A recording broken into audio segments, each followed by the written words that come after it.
बिस्मिल्लाहिर्रहमानिर्रहीम। अस्सलामु अलैकुम वरहमतुल्लाहि वबरकातुहू। आज का जो हमारा सबक है वो है तनवीन के मुतल्लिक। तो सबसे पहली चीज़ जो यहाँ पर मौजूद है वो है कि दो ज़बर, दो ज़ेर और दो पेश को तनवीन कहते हैं। दो ज़बर, दो ज़ेर और दो पेश को तनवीन कहते हैं। अगर कोई सवाल करे कि तनवीन किसे कहते हैं तो आपने ये जवाब देना है कि दो ज़बर, दो ज़ेर और दो पेश को तनवीन कहते हैं। ये दो ज़बर मौजूद हैं, ये दो ज़ेर हैं और ये दो पेश जो हैं मौजूद हैं। तो इन तीनों को तनवीन कहते हैं, दो ज़बर, दो ज़ेर और दो पेश। अब दूसरा सवाल ये है कि मुनव्वन किसे कहते हैं। तनवीन वाले हरफ को मुनव्वन कहते हैं। तनवीन वाला, यहाँ आप देख लें तनवीन किस हरफ पर है, उस हरफ को मुनव्वन कहेंगे। यहाँ पर हमज़ा मौजूद है, उसके ऊपर दो ज़बर मौजूद हैं और आगे दो ज़ेरें उसके नीचे मौजूद हैं और तीसरी जगह पर उसके ऊपर दो पेश हैं। तो ये तीनों जगह पर हमज़ा जो है, हमज़ा वो मुनव्वन कहलाएगा। तनवीन वाला हरफ कौन सा है? हमज़ा। तो जिस हरफ पर तनवीन हो उस हरफ को मुनव्वन कहते हैं। आगे दो ज़बर के बाद वाले अलीफ और या को नहीं पढ़ते, यानी दो ज़बर के बाद कभी अलिफ लिखा हुआ होता है और कभी जो है या लिखी हुई नज़र आएगी। तो अलिफ हो या या हो उनको नहीं पढ़ते ही, ये करते वक्त भी उसको नहीं पढ़ेंगे और वहाँ भी उनको नहीं पढ़ेंगे, बशर्ते कि वो खाली हों। अलिफ होता ही वो है जो खाली होता है, जब ज़बर ज़ेर पेश आ जाए तो वो तो हमज़ा बन जाता है। और या के ऊपर जब कोई अलामत ना हो, कोई हरकत ना हो, बिल्कुल खाली हो, तो उस वक्त दो ज़बर के बाद अगर मौजूद हो तो वो पढ़ने में नहीं आएगी।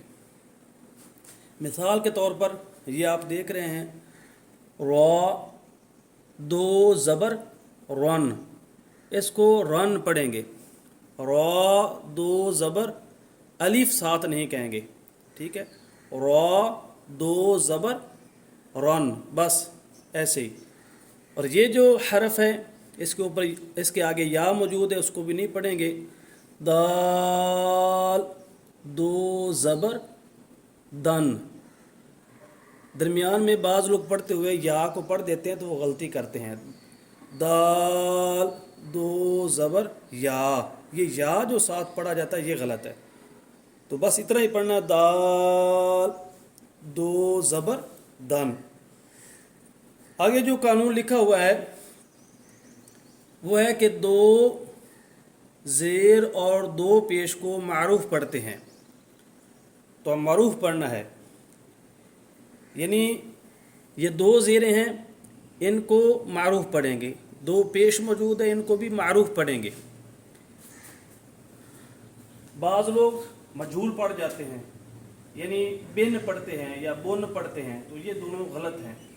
बिन, बुन, बिन और बिन में फ़र्क है, बुन और बुन में फ़र्क है। बिन जो है मजहूल तरीका है, बिन जो है वो मारूफ तरीका है। बुन जो है वो मजहूल तरीका है और बुन वो ये जो है मारूफ तरीका है। तो मारूफ तरीका इख्तियार करना है। इन उन ये मारूफ तरीका है, इन उन ये मजहूल तरीका है। इन की बजाय इन और उन की बजाय उन, ये मारूफ तरीका है। तो तनवीन में छुपे नून साकिन को नून तनवीन कहते हैं। ये भी एक कानून आपने याद रखना है, ये कभी कभी आपको आगे जो है ना इसकी ज़रूरत पड़ेगी। नून जो है साकिन जो है जो छुपा होता है, उस छुपे नून को जो तनवीन के अंदर छुपा होता है उसको नून तनवीन कहते हैं। और कभी कभी आपको जब आप नून साकिन और नून तनवीन के कायदे पढ़ेंगे या नून कुतनी जब ज़हर करना पड़ेगा तो उस वक्त इसकी ज़रूरत पड़ेगी इस कायदे की। तो यहाँ पर ये देख लें, नून साकिन ज़हर है, इसको नून साकिन कहते हैं। लेकिन जब इसको तनवीन के अंदर छुपा देते हैं तो उस वक्त इसको नून तनवीन कहते हैं। आवाज़ दोनों की एक जैसी होती है, ठीक है। अन यहाँ पर भी पढ़ा जाएगा, यहाँ भी अन पढ़ा जाएगा। यहाँ पर नून साकिन ज़हर है और यहाँ पर नून साकिन जो है उसमें छुपा हुआ है। इसी को ही तनवीन की शक्ल में जब लिखा तो नून जो है वो छुप गया, तो छुपने की वजह से उसे नून तनवीन कहा, ठीक है। लेकिन ये कायदा आपने याद रखना है, इन दोनों की आवाज़, इसकी आवाज़ और इसकी आवाज़ बिल्कुल एक जैसी है और कभी कभी इसकी जो है आपको ज़रूरत पड़ेगी। अब ये करने का तरीका, ये दो मिसालें आपके सामने मौजूद हैं। इन दो मिसालों को जब हम पढ़ेंगे तो इस पर क्यास करते हुए आपने बाकी पूरी जो है तख्ती है वो आपने याद करनी है। तो ये देखिए 3 हरूफ मैंने लिखे हैं, बन, बिन, बुन। तो इनकी हिजे जो है किस तरह करने हैं ये तहरीरी तौर पर भी मौजूद है, तो आप हो सके तो तहरीरी तौर पर भी लिखा करें और याद भी इसी तरीके से किया करें। तो पढ़ेंगे बा, बा, दो ज़बर। अब ये हमने हिजे की है, अब इसका रवां करना है। बा, दो ज़बर, ये हिजे हो गए। अब बराबर ये क्या बना, बन, ये इसका रवां हो गया। बा, दो ज़ेर, बिन, ये हिजे थे, अब ये जो हिजे की उसका रवां क्या बना, बिन। बा, दो पेश, ये हिजे और अब इसका रवां क्या बना, बुन। अब ये जो 3 जो हमने रवां किए, अब 3 जो है रवां, अब तीनों को किस तरह पढ़ेंगे, बन, बिन, बुन। तो ये तरीका है। इसी तरह ये दूसरी जगह पर जन, जिन, जुन ये लिखा हुआ है, इसके हिजे तो उसी तरह ही करेंगे। यानी जो हरफ तहजी में ज़्यादा दराज होता था, हिजे करते वक्त उसको ज़्यादा दराज करेंगे। और जो अली मद्दा वाला हरफ होगा, अली मद्दा वाले हरूफ में से होगा, उसको एक अलिफ में दराज करेंगे। और जो मद वाला हरफ है उसको कम से कम 2 अलिफ की मकदार और ज़्यादा से ज़्यादा 5 अलिफ की मकदार तक दराज करेंगे। तो ये चूँकि मद वाले हरूफ में से है, लिहाजा इसके ऊपर मद भी लगी है। हिजे करते वक्त वो मद वाला हरफ उसी तरह पढ़ेंगे जिस तरह हमने पढ़ा था, लेकिन जब रवां हो तो उस सूरत में मारूफ तरीके से पढ़ेंगे, उस वक्त दराज नहीं करेंगे। तो पढ़ेंगे जी,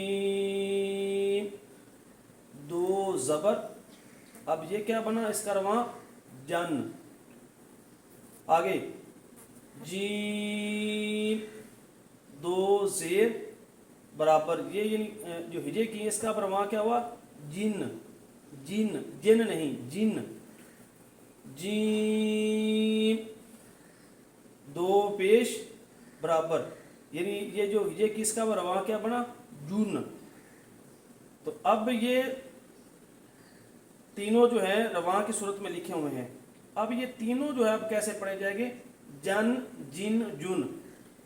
पहले एक की हिजे करें, उसका रवां करें, फिर दूसरे के हिजे करें और फिर उसका रवां करें, फिर तीसरे के हिजे करें, फिर उसका रवां करें। अब 3 जो है रवा जो हुए थे उनको हम जो है बाद में पढ़ेंगे। तो ये तरीका है। इसी तरह आप जो है पूरी तख्ती जो है पढ़ेंगे। हमज़ा, दो ज़बर अन, हमज़ा, दो ज़ेर इन, हमज़ा, दो पेश उन, अन, इन, उन, इस तरह करके। इसी तरह बाकी जो हरूफ है वो इसी पर क्यास करते हुए, ता, दो ज़बर तन, ता, दो ज़ेर तिन, ता, दो पेश तुन, तन, तिन, तुन, मारूफ तरीके से पढ़ेंगे। और अगर हो सके तो ठहर ठहर कर आराम से अच्छी तरह आपको इस तरह समझ आ जाएगी, बड़ा फ़ायदा होगा। लेकिन अगर आप जल्दी की कोशिश करेंगे तो गलतियां हो जाएंगी, ठीक है। हा, दो ज़बर हन, हा, दो ज़ेर हिन, हा, दो पेश हुन, हन, हिन, हुन, यानी इस तरह करके। इस तरह नीचे हम थोड़ा सा आगे जाते हैं तो सीन, दो ज़बर सन, ये थोड़ा थोड़ा वक्फा आप करें, इसमें आपके लिए आसानी होगी, गलती से आप बचेंगे। देखें ना, सीन ये पढ़ा, कुछ देर ठहरे, अब पढ़ा दो ज़बर, अब क्या बना, सन, सीन, دو زیر سین سین دو پیش سن سن سن سن یعنی یہ طریقہ آپ اختیار کریں گے تو آپ کو آسانی سے باتیں سمجھ آ جائیں گی. یہ اپنے قوانین بھی یاد کرنے ہیں اور یہ کرنے کا طریقہ بھی یاد کرنا ہے اور ہو سکے تو کچھ تحریری طور پر آپ لکھیں اس طرح آپ کے لیے آسانی ہو جائے گی. جزاک اللہ.